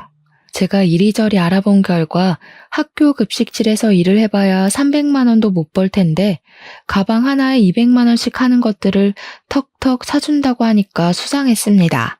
남편이 외벌이로 벌어오긴 하지만 대기업에 다니고 있고 연차도 꽤 돼서 한 달에 500만 원 정도 벌어오거든요. 동선에는 맞벌이지만 둘이 합쳐서 그 정도 벌어오는 걸로 알고 있었단 말이죠. 근데 그렇게 여유를 부릴 수 있다고 하니까 이상하지 않겠습니까? 시모의 온갖 비교를 당하면서 저는 꿋꿋하게 맏며느리 자리를 지키고 있었습니다. 시간이 지나고 지날수록 시모는 작정을 하고 저랑 동서의 사이를 차별하기 시작하셨습니다. 아주 눈에 띌 정도로요. 거기다가 첩첩산중으로 동서가 글쎄 임신까지 하게 된 것이 아니겠습니까? 저희 부부는 아이를 가지려고 노력 중이었지만 아이가 들어서지 않고 있었고요. 남편이랑 저랑 날짜도 맞춰보고 병원에 가서 검사도 해봤는데 문제가 없다고 했지만 아이가 생기지 않아서 천천히 가지자고 서로를 위로하던 중이었어요. 그때 동서가 자기가 임신을 했다면서 임신 축하 파티를 열어달라고 가족들이 모인 단톡방에서 이야기를 하더라고요. 솔직히 저도 셈이 나긴 했죠. 티는 내지 못했지만요. 시모는 문자로도 느껴질 만큼 신이 나서는 동서에게 화려한 날개를 달아주었습니다. 덕분에 저는 그 뒤로 시댁의 모든 잡일거리를 도맡아서 하게 되었습니다. 글쎄 동서가 임신 초기니까 조심해야 한다고 하면서 저에게 동서한테 연락도 하지 말라고 엄포를 놓는 게 아니겠습니까? 평소에 제가 동서랑 연락을 하고 지내는 것도 아니긴 했지만 대놓고 연락하지 말라고 하니 기분이 팍 상하더라고요. 네네 알겠습니다 하며 성의 없이 대꾸를 하니까 시모도 또 그게 마음에 안 들었는지 저한테 너는 왜 안 생기냐고 구박을 주더라고요. 장남이 대를 이어야 하는 건데 둘째네가 더 장남같이 군다고. 둘째 며느리가 맏며느리 같다고 하면서요. 너희가 아이 안 생기는 데엔 분명 문제가 있는 거다. 그리고 너처럼 아이가 안 생기는 애가 둘째한테 연락이라도 했다가는 부정 탈 수 있어. 그니까 급한 연락 아니고서야 나를 통해서 하도록 해라. 최대한 자제를 하란 소리야. 알겠어? 그런데 그 말이 그렇게 서러운 거 있죠. 아이가 안 생기는 애가 연락이라도 하면 부정을 탄다고 가슴에 빗으로 꽂히더라고요. 어머님, 그렇게 말씀하시면 저도 너무 서운해요. 저희도 아이를 가지려고 노력하는 중인데 그런 걸로 비교를 하세요. 어쩜 너랑 나랑은 이렇게 맞는 구석이 하나도 없을 수가 있니? 서운하긴 뭐가 서운해. 우리 시대 같았어 봐라. 애 못 낳으면 바로 소박 맞는 거야. 제가 아이를 진짜 좋아하거든요. 지금은 쉬고 있지만 보육교사로 일을 하고 있기도 했고요. 저도 아이가 안 생기는 게 서러운데 시모까지 저러니까 눈물이 막 났습니다. 제가 훌쩍거리니까 시모가 멈칫하면서 울긴 왜 우냐고 평생 남의 아이만 봐주다 보니까 네 아이가 안 들어서는 거라고 하시더라고요. 나중에 동선애가 아이를 낳으면 저보고 가서 도와주라고 하면서요. 그날 남편이 제 이야기를 듣고 씩씩거리면서 단톡방에다가 우리 마누라한테 스트레스 주지 말라고 글을 올렸습니다. 왜 자꾸 와이프한테 스트레스를 주고 그래? 들어왔던 애도 나가겠다. 들어왔던 애가 나가요? 그거 너무 무서운 말이다. 우리 아기가 들었으면 어떡하지? 그렇게 답장을 보낸 겁니다. 정말 말리는 시누이가 더 얄밉다고 하더니 그 말이 딱 어울리더라고요. 시모가 바로 어쩜 부정 타는 소리만 부부가 쌍으로 해대냐면서 얼른 뱉은 말 주워 담으라고 남편에게까지 핀잔을 주었습니다. 남편이 씩씩거리면서 조카 태어나면 입히라고 베네 저고리 준비해뒀는데 가져가든지 말든지 마음대로 하라고 화를 냈습니다. 서방님에게 안 가져갈 거면 우리가 입히든지 하겠다고 하니까 동서가 깔깔 웃는 그림이 그려진 이모티콘을 보내는 거예요. 언제 입히게 될지도 모르는데 그때 되면 유행이 바뀌지 않을까요? 저희 주세요. 나중에 저희가 새 걸로 사드릴게요. 남편이 동서가 임신을 한 마당에 욕을 뱉을 수도 없으니까 서방님께 처신 똑바로 하라고 경고만 날리더라고요. 저한테 그런 거 신경 쓰지 말라고 가족 단톡방도 나가라고 하는데 서운한 건 매 한 가지였습니다. 그 뒤로 동서가 입덧을 시작하니까 시모가 동서 걱정을 해대는데 입덧하는 애가 급식실에서 일한다고 안쓰러워 죽겠대요. 자기가 대신 아팠으면 좋겠다면서 떡두꺼비 같은 놈이 나오려고 동서를 고생시키는 거라면서요. 대화창에서 아주 둘이 짝짝꿍을 맞추는데 정말 남편 말대로 알림도 꺼놓고 애써 보지 않으려고 하면서 지내고 있었습니다. 동서의 입덧이 끝나고 난 뒤에는 시모가 주말에 저를 불러다가 동서가 임신해서 움직이기 힘드니까 대신 전해주라면서 마트를 털어오셨더라고요. 과일에 반찬에 떡에 하나도 빠짐없이 가져다 주라고 하는데 장바구니로 글쎄 새 바구니가 나오는 거예요. 이걸 다 들고 동선의 집까지 다녀오려고 하는 것도 어이가 없고 이 중에 제 몫은 하나도 없다는 게 너무 서러웠습니다. 그래서 제가 시모한테 이야기를 했죠. 이걸 제가 다 들고 어떻게 가요? 서방님 보고 와서 가져가라고 하는 게 낫지 않겠어요? 우리 아들 퇴근하고 피곤해 죽을 텐데 여기까지 들러서 이거를 가져가라고 하니? 네가 하면 편한 것을. 저도 곧 어린이집 복직하려고 알아보고 있어요. 요즘 취업 준비하느라 바빠요, 어머님. 예. 취업 준비하는 애랑 바깥에서 일하는 애랑 누가 더 힘들겠니? 정말 생각 없이 말하는구나. 우리 때는 말이야, 7남매를 키우면서 살았어. 나중에 밥도 하고 밭일도 하고 애도 보고 하면서 찍소리 한번 못하고 시어머니가 시키는 거 다 하고 살았다. 집에서 놀고 먹는 애가 뭐가 힘들다고 그걸 못한다는 거야. 그런 거에 비하면 임신하고도 열심히 몇백 명의 학생들 밥 챙기는 둘째가 훨씬 고생이지. 시모가 하도 저에게 잔소리를 하길래 저도 다시 어린이집에 취직을 하려고 자리를 알아보던 와중이었거든요. 그날도 동네 어린이집에서 면접을 보러 오라고 했었는데 시모가 갑자기 불러낸 거라 양해를 구하고 면접을 하루 미룬 것이었습니다. 동서에게 음식을 전해주라고 시키는 건 줄 알았으면 무시하고 면접이나 갈 걸 그랬다고 생각하고 있었습니다. 어린이집 일도 참 고되고 힘든 일인데 동서 일만 힘들게 봐주시고 제 일은 후려치게 하는 어머님에게 더 이상 떨어질 정도 없었습니다. 결국에 저는 택시를 타고 그 장바구니 전부를 들고 가서 동서의 집 앞에 내려놓고는 동서에게 연락을 하려고 했는데 동서의 말이 번뜩 생각나더라고요. 동서의 뱃속에 있는 아기에게 부정적인 영향이 갈 수도 있으니 저에게 연락하지 말라고 했던 그 말이요. 그래서 시모에게 연락을 해서 그냥 집 앞에다가 물건을 두고 가면 되죠? 하고 보냈습니다. 시모가 화들짝 놀라면서 그 안에 들어있는 떡이 상하면 안 된다면서 저에게 냉장고에 다 정리를 해서 넣어주고 가라는 겁니다. 가뜩이나 임신까지 했는데 언제 물건 정리하고 있냐면서 간 김에 그것까지 해주라고 비밀번호를 알려주는 게 아니겠습니까? 끝까지 저에게 동선에는 비밀번호로 척척 알려주는데 너네 집은 비밀번호도 안 알려준다고 한 소리 하셨죠. 그냥 문 앞에 두고 가고 싶은 마음이 굴뚝 같았지만 그랬다가는 또 무슨 욕을 먹을지 모르니까 문 열고 들어가서 냉장고에 차곡차곡 정리를 해두었습니다. 그거 정리하고 있는데 제가 무슨 몸종도 아니고 여기서 뭘 하는 건가 하는 생각이 들더라고요. 시모한테 다 넣어놨으니까 가보겠다고 하니 그냥 가면 어떡하냐고. 아니 정리 다 했는데요? 했더니 임신해서 몸도 무겁고 힘들 텐데 간 김에 첫째 네가 청소도 좀 해주고 빨래도 좀 해주고 하면 얼마나 좋니? 정리 좀 해줘라 하는 거예요. 제가 동서네 집을 휘젓고 다니는데 동서한테는 훨씬 불편한 일 아닐까요? 너는 내가 시키면 그냥 알겠습니다 하는 법이 없니? 집안일도 제대로 못하는 개야?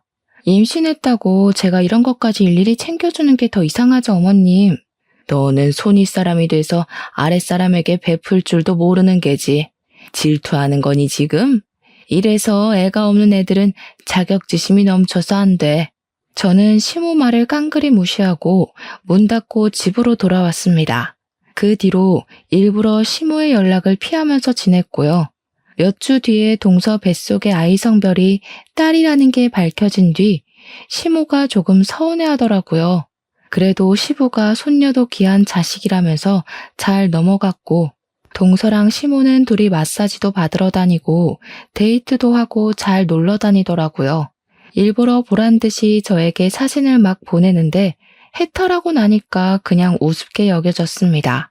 남편이랑 저랑은 둘이서 저를 씹든 말든 우리끼리나 행복하게 잘 살자 하고 무시했는데 어마어마한 사건이 터지고 말았습니다. 어느 날 친구들이 인터넷에서 난리난 사건 알고 있냐면서 그 링크 하나를 보내주더라고요. 제 친구들이 전부 대학 동기라 유아교육과를 나온 친구들이고 보육교사로 일을 하고 있었거든요. 그 내용은 급식실 위생에 대한 고발 내용이 적힌 글이었고 교사들이 이용하는 커뮤니티에 올려진 글이었습니다. 친구들은 어린이집은 위생 인증을 철저하게 하는데 고등학교는 다른가 봐 하면서 매달 감사가 나오지 않나? 하면서 떠들더라고요. 글을 제대로 정독해보니 고등학교 급식실 영양사를 고발하는 내용이었는데 조리실에서 일하시는 분이 양심 고백을 한 내용이었습니다. 학교 이름이랑 영양사 성이 나와 있는데 글쎄 좌씨인 거예요. 저희 동서 이름이 좌영미거든요. 설마 하면서 글을 읽는데 급식실 영양사가 국에 벌레가 들어갔는데 벌레만 쏙 걷어내고 벌레도 다 단백질이라서 괜찮다고 했다는 겁니다. 보통 이물질이 들어가게 되면 폐기를 하고 다시 끓여놔야 하는 게 원칙이라고 하더라고요. 그뿐만이 아니라 반찬들 재료라든지 식기들을 사람들이 밟고 다니는 바닥에다가 그냥 내려놓고 씻지도 않고 쓴대요.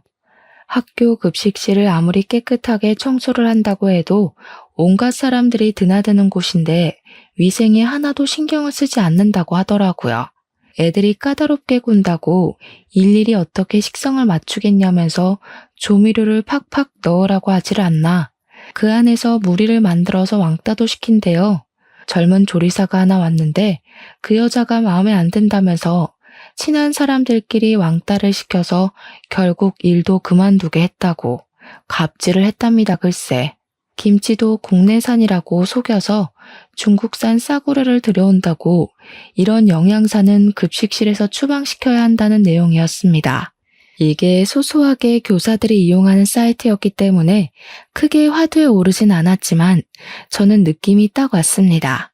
세상에 좌씨가 우리 동서 하나만 있는 건 아니라고 하지만 고등학교 급식실인 것도 그렇고 느낌이 딱 오더라고요. 거기다가 글 중간에 급식실 영양사가 머리를 맨날 염색해와서 반찬에 섞여 들어가도 티가 안 난다고 적혀 있었거든요. 동서가 매번 핑크색 머리만 고집한다고 말씀드린 거 기억하시죠? 쎄한 느낌은 저를 소름 돋게 만들었죠. 동서가 그동안 저에게 못되게 군 것도 있고 한번 호되게 복수를 하고 싶은 마음에 저는 기관을 이리저리 찾아보았습니다. 하지만 급식실을 정확하게 고발할 수 있는 기관이 없더라고요. 교육청에 말해봐야 바쁘다는 핑계로 일을 미루기 일쑤였으니까요. 모든 사람이 한 방에 알 수 있는 방법이 없을까 고민하다가 저는 고발 유튜버를 찾아내게 되었습니다. 제가 그 유튜버에게 직접 제보를 했고요. 유튜버는 무척이나 흥미로워하면서 잠입 취재를 하겠다고 결정을 내렸습니다. 그 뒤로는 일이 아주 일사천리였습니다. 유튜버가 식재료를 납품하는 곳 직원인 척하면서 급식실 상태를 몰래카메라로 촬영을 싹 한 거죠. 청소가 얼마나 안 되어 있는지 영양사가 급식 시간 전에 체크도 하지 않았고 휴대폰만 만지면서 농땡이를 치고 있는 모습부터 시작해서 모든 게 가관이었습니다. 그날도 김치에서 이물질이 나왔는데 대충 먹으라고 학생들에게 큰 소리를 치는 장면도 있었고요. 납품받은 식재료 상태가 전부 물러터지고 상한 부분이 보일 정도로 별로였던 거죠. 근데도 영수증에는 고가의 재료값이 찍혀 있었고요. 유튜버는 제가 보낸 글이 사실인지 아닌지 확인을 하러 갔다가 아주 제대로 건수를 잡은 것 같다며 저에게 회신을 주었습니다. 저는 동서를 고발하고 설마 아니면 어떡하지 하며 불안해했다가 사실이라는 걸 알게 되어 복수심에 가슴이 두근거렸습니다. 유튜버는 1차적으로 영상을 정리해서 업로드를 했고 그 영상을 본 학생들부터 학부모까지 전부 학교에 항의를 넣기 시작했습니다. 학교에서 진상조사가 들어가게 되었는데 우리 동서의 짓이 분명한 것들이 점차 드러나기 시작했습니다. 일단 식재료의 상태부터 점검에 들어갔고 급식실의 위생 상태까지 전부 다 학교 조사에서 드러나게 되었습니다. 청소를 안 하고 설거지도 대충 물로 한 것이 들통이 났고 식재료 납품 업체로부터 동서가 뒷돈을 어마어마하게 챙긴 것까지 싹 다 걸리고 말았습니다. 교직원이랑 짜고 업체 선정부터 뒷돈을 받아 챙겼고 영수증에 납품가를 올리고 중간 수수료를 챙기는 식으로 배를 불리고 있었던 것입니다. 당연히 유튜버는 학교에 양해를 구하고 그 부분까지 전부 정리를 해서 업로드를 하게 되었습니다. 학교 측에서도 이 일에 대한 책임을 동서 한 사람에게 몰아버리는 것이 처리하기 훨씬 수월했으니 유튜브에 올라가는 게 득이 되었던 것이었죠. 후속 보도가 나가게 되면서 많은 사람들이 급식실 이야기를 하게 되었고 시댁의 귀에도 들어가게 되었습니다. 제가 그 유튜브를 시댁 단톡방에 딱 올렸거든요.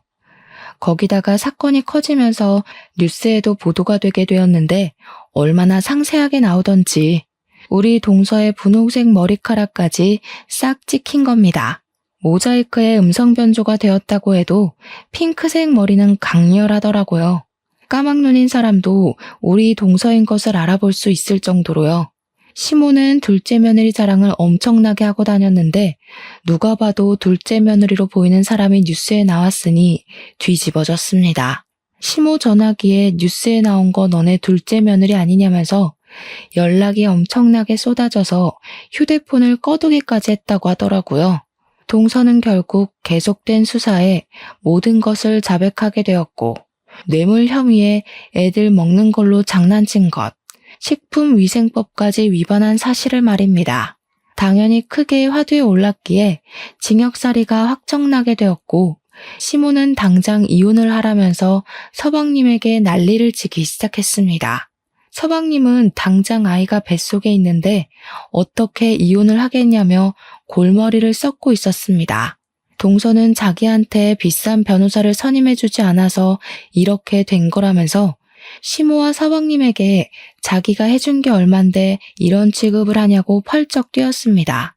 시모한테 그동안 선물 사주고 좋은 데 데려가고 한 돈이 전부 뒤로 챙겨서 받아먹은 돈이었더라고요. 시모는 자기도 잡혀가는 거 아니냐면서 저에게 전화를 해서 벌벌 떨었는데 저는 얼마나 고소했는지 모릅니다. 대놓고 고소한 티를 낼 수는 없었지만 시간이 지날수록 아수라장이 되어가는 현장이 너무 재미있었죠. 동서는 교도소에서 아이를 낳게 생겼다면서 울고불고하고 결국 시부모가 나서서 이혼을 하라 종용한 덕에 서방님은 동서랑 이혼을 했고요. 동서가 교도소에서 편지를 써서는 애는 네가 키우라고 자기는 못 키운다고 난리를 부렸습니다. 둘이 그걸로 한참 실랑이를 벌이다가 결국 서방님이 키우기로 결정이 났는데 시모가 저를 불러다가 정신 나간 소리를 하더라고요. 남자 혼자서 애를 어떻게 키우겠니? 너희 부부가 애도 없으니 입양해서 키우는 게 좋겠구나. 어차피 핏줄이기도 하고 우리 둘째 재혼할 거 생각하면 아이는 짐덩어리지 그것도 딸인데. 너네가 이러려고 애가 안 들어졌나 보다. 그 말에 남편이 열이 받아서 시댁 밥상을 뒤집어 엎었습니다. 그게 지금 우리한테 할 말이야? 똥은 자기들끼리 신나게 싸질러 놓고 수습을 우리한테 하라는 게 말이나 된다고? 앞으로는 이 집 근처로 발길도 들이지 않을 거야. 그렇게 구박할 때는 언제고 이제 와서 핏줄이 뭐?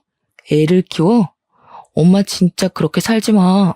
결국 동서가 교도소에서 아이를 낳고 출생신고를 한 뒤에 바로 서방님께 아이만 덜렁 보냈다고 하더라고요. 이렇다 저렇다 말도 없이 아이만 덜렁 시댁으로 보내지는 바람에 무척이나 당황스러워했다고 하던데 저희가 뭐 알 바인가요? 저희는 남편의 선언대로 시댁에 발길도 하지 않았고 3년이라는 시간을 보내게 되었습니다. 3년 뒤에 또 한 번 시댁이 발칵 뒤집어졌죠. 동서가 출소를 했고 서방님께 다시 합치자고 애를 부부가 키워야지 한 사람이 키우는 게 말이 되냐고 끈질기게 들러붙었다고 하더라고요. 그런 와중에 손녀딸의 얼굴이 이상하게 서방님을 점점 닮지 않는 것 같은 기분에 몰래 친자 검사를 시부가 진행을 했더니 글쎄 진짜 불일치가 나온 겁니다. 시부가 열이 받아가지고 결과지 받자마자 집에 찾아온 동서의 뺨을 후려치고 이 애는 누구 애냐고 애 데리고 당장 사라지라고 했대요. 동서는 사색이 되어서 도망가고 그 뒤로 뭐 법적 소송에 애한테 들어간 돈 다 받아내겠다고 거품 물고 개싸움을 하고 있다고 하더라고요. 그렇게 시댁에서 난리가 난 동안 저희에게 정말 소중한 생명이 찾아오게 되었고 법적 공방이 이루어지는 내내 무럭무럭 제 뱃속에서 자라고 있었습니다. 저는 솔직히 딸을 조금 더 바랬지만 뱃속의 아이는 아들이었습니다. 그 소식을 제가 개인 SNS에 올려두었었는데 시모가 염탐을 몰래 하고 있었던 건지 뜬금없이 저에게 연락이 왔습니다. 맏며느리야, 내가 너의 소중함을 너무 늦게 알았다. 내가 다 잘못했다. 내가 바보 같은 인간이었어. 우리 떡두꺼비 같은 손자, 대를 이을 손자만 보게 해주렴. 그러면서 집으로 한약이며 과일이며 아기용품이며 자꾸 택배로 보내더라고요. 제가 모조리 다 반송을 시키자 하루는 직접 들고 집으로 찾아오셨는데 제가 시모에게 다시는 찾아오지 말라고 소금을 뿌려버렸습니다. 소금 세례를 받은 시모는 잘못했다고 울면서 빌었지만 저는 문을 닫아버렸습니다.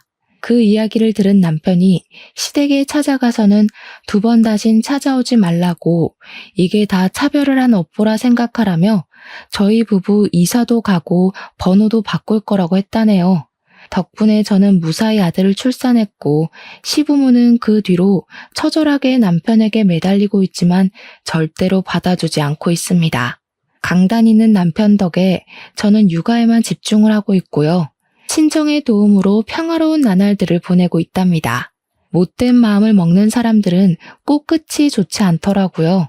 그래서 전 앞으로 열심히 아이를 위해 사랑을 베풀며 살아보려고 합니다.